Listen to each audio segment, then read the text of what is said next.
Indiana County, WCCS 101.1 FM, AM 1160, WCCSradio.com.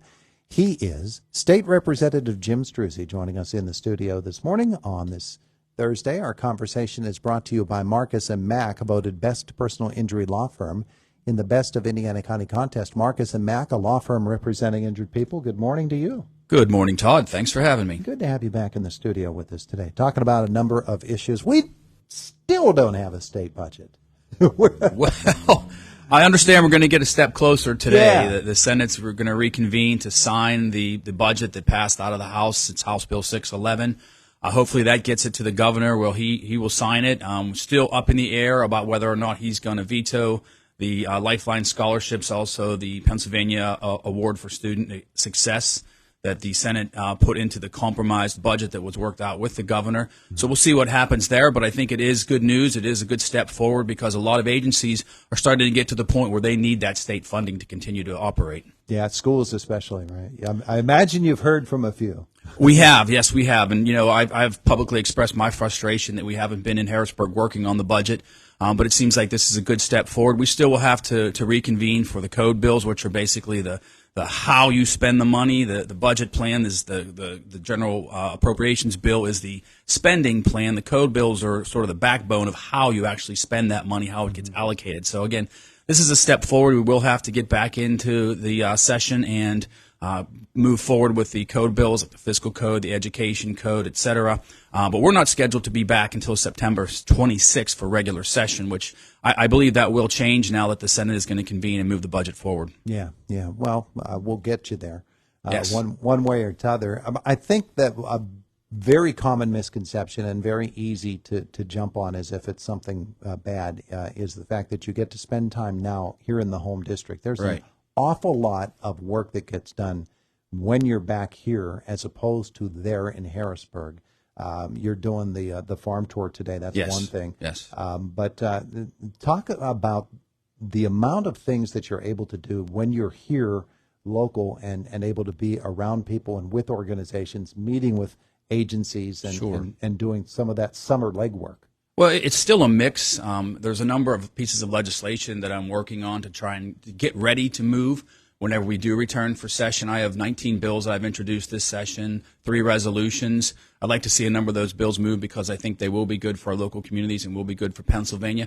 And in the meantime, being in the district allows me to meet with constituents, meet with our local elected officials. I was at the commissioners meeting last week to kind of stay in tune with what's happening at the local level, to basically learn how we can help at the state level, especially on key projects, meeting with our municipalities, our local boroughs, local agencies, as you mentioned, to make sure that I have a finger on what's happening here locally so that we can take appropriate actions at the state level to meet those needs. Yeah. What are some of the things that people are talking to you about this summer? You know, there's always the usual thing of, can't you do something about the roads? Can't you do something about the gas prices? All those things. But I'm sure you hear from constituents who have a number of different concerns.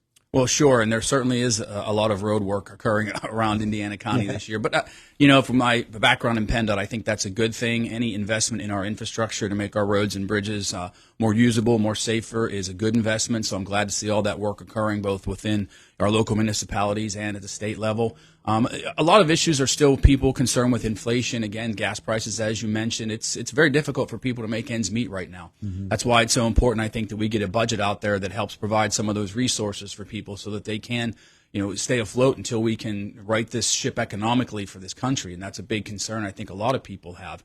A number of other issues. There's still people who struggle with unemployment. You know, a lot of issues with concerns. Again, the budget still is on top of a lot of people's minds. I think people are very much in tune with what happens in Harrisburg, particularly when it comes to how it affects their pocketbook and their local, you know, their local economy and their families. So I think that's something that we got to continue to move forward and address those concerns. But I think it's great to be in the district, to be able to go out and see what's happening, to meet with people. A lot of events are coming up. We'll have a presence at the Knotweed Festival here next weekend. We'll be at the Hoodlebug, of course, the county fair. I'm planning to have a presence at Climber Days this year. So any type of community event, I encourage people to stop into our office or send us an email, give us a call. We like to be out there, we like to be present, and we like to interact with our constituents. You mentioned all those bills that you've introduced in the current session. Of all of them, are there some that have a particular chance of moving here in the near future that you're seeing some positive progress on? Yes, as a matter of fact, I was fortunate enough to get one of the bills to move out of the House right before we broke in July. It went to the Senate. It is a bill that would extend the Act 91 waivers, if you will, that allow for more flexibility in hiring substitute teachers, allow annuitants to come back. It's at a time right now when we are in a teacher shortage. These extensions were put in place, or these waivers were put in place during the pandemic to allow more ease, and those unfortunately expired here in June. So that bill passed out of the House. I worked together with that on that bill with Representative Brian Smith. So hopefully we can get that moved through the Senate and pushed into law so that we can help our school districts here locally and across this Commonwealth for this upcoming school year. One of the bills that you have proposed, and I've been meaning to talk about you with you about this for a while, is the fairness to broadcasters Yes. issue, which see the WPIAL put in another measure this week that's going to make it even more difficult for broadcasters. Really? And it's not a good situation in terms of having access to be able to carry sports as we've done for years and years and years. It's sort of a legacy of broadcasting. That bill is, to me, it seems like it's got a lot of hurdles it's going to have to overcome. Well, it's in the Education Committee right now. I have spoken with both the majority and minority chairman of the Education Committee on the importance of moving that bill, what it means to local broadcasters like you guys, how this national federation has come in and basically pushed our small-town broadcasters out of the picture.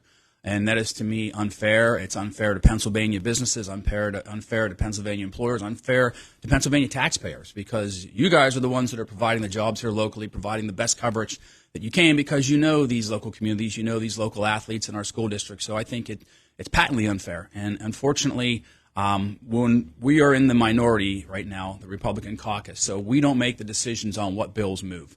We don't make the decisions on what bills move out of committee. We don't make the decisions on what bills move out of the floor. So that's why it's very important that I maintain good relationships with both sides of the aisle to try and move legislation. That's what I've been doing, again, over the course of this summer, is reaching out to the respective chairman, reaching out to the respective committee members, saying, hey, this bill is in your committee. It needs to move. It's important for these reasons. The fairness in broadcasting is one of those kind of bills where you need to make people aware. We had a hearing on it last session, and I thought, we had reached some sort of resolution with the appeal and this national federation, but that didn't happen. And so, again, we had to reintroduce that legislation, but it's sitting in committee. So it needs people to reach out. It needs people that are affected by this legislation or would be helped by the legislation to reach out to the leaders in the committee chairman to move these bills forward. Yeah. There are bills, I'm sure, that you would really like to see move. There are bills that you anticipate will move. Of those that you'd like to see really get movement right now, what are some of the ones you're most passionate about? Well, there are some key bills related to mental health that I have, the Medicaid transition process for emergency rooms, because we're still, unfortunately, keeping patients in emergency rooms because we don't have the proper facilities to move them to. And I think it's so great that IRMC is taking steps forward to build a mental health, behavioral health facility on their campus. But in the meantime, we are still struggling with where to send people who need behavioral and mental health resources. That's one of those bills I would like to see move forward. I have a bill that would help local police departments hire more officers without having to go through the civil service process. I have a bill that which introduced last session, would allow for limited liability for people who volunteer in parks. And that, I think, is important at a time when DCNR has requested billions of dollars in funding to address unmet needs. And you have all these volunteers who want to help in parks but are concerned that they could be sued, basically. And so this would create limited liability for them. Of course, Cody's Law is still out there for the third time to protect people with disabilities from aggravated assaults and things like that. There's a number of bills. I have a long list, Todd, Sure. that I would love to see move forward. I'm a hands-on kind of guy. I roll up my sleeves and dig in when people come to me with an issue or concern. I'm not afraid to write legislation to try and help them. Well, it's interesting that you, of course, are advocating for your bills with your colleagues in the House of Representatives. I'm sure there are people reaching out to you, too, and they're saying, hey, this is something that I have on my agenda that I'd like to see happen. Are there any interesting bills or issues that have been pushed to you by some of your fellow legislators that seem intriguing to you? There's a number of bills that fall under that category. For one example, and I did work with the Democratic prime sponsor on this bill, is a bill that would establish a grant program for solar energy to be installed in school districts. It's a Solar for Schools bill. The prime sponsor is a representative from Philadelphia. I reached out to her knowing the impact that the closure of the Homer City Generating Station is going to have on Homer Center School District. We amended the bill to allow basically first dibs for those grants to go to school districts impacted by the closure of coal-fired electric generation plants. She agreed to the amendment. We actually were able to amend the bill to include that. So those types of things where if you just have a conversation with other people, you can make a bill better or change a bill to try and address maybe something that someone didn't consider. So having good relationships, having open discussions, having communication with people on both sides of the aisle, trying to make legislation that is truly beneficial, I think is so vitally important. You mentioned the farm tour today. You'll Yes. be going to Matrice's Tree Farm. Yes. And farm issues will be on the table for you, if you will. Absolutely. Maybe they'll put some lunch on the table for you, too. What are other things that you have planned locally? Well, the farm tour is great. It's an annual thing that occurs with the Indiana County Farm Bureau and the Pennsylvania Farm Bureau, where they invite legislators to come in and other local leaders to understand the concerns of the farm community and agriculture. And I'm happy to see that we were able to put some significant funding towards agriculture in the current budget. So I think that's truly a good thing. And as I mentioned earlier, we're going to be out at fairs and festivals throughout the summer. As we'll be at the Knotweed Festival this coming Saturday. And again, we're right up here on Philadelphia Street. We have our office in Blairsville, open Tuesdays and Wednesdays. We have a satellite office in Homer City on Thursdays. Stop in if you have an issue or concern.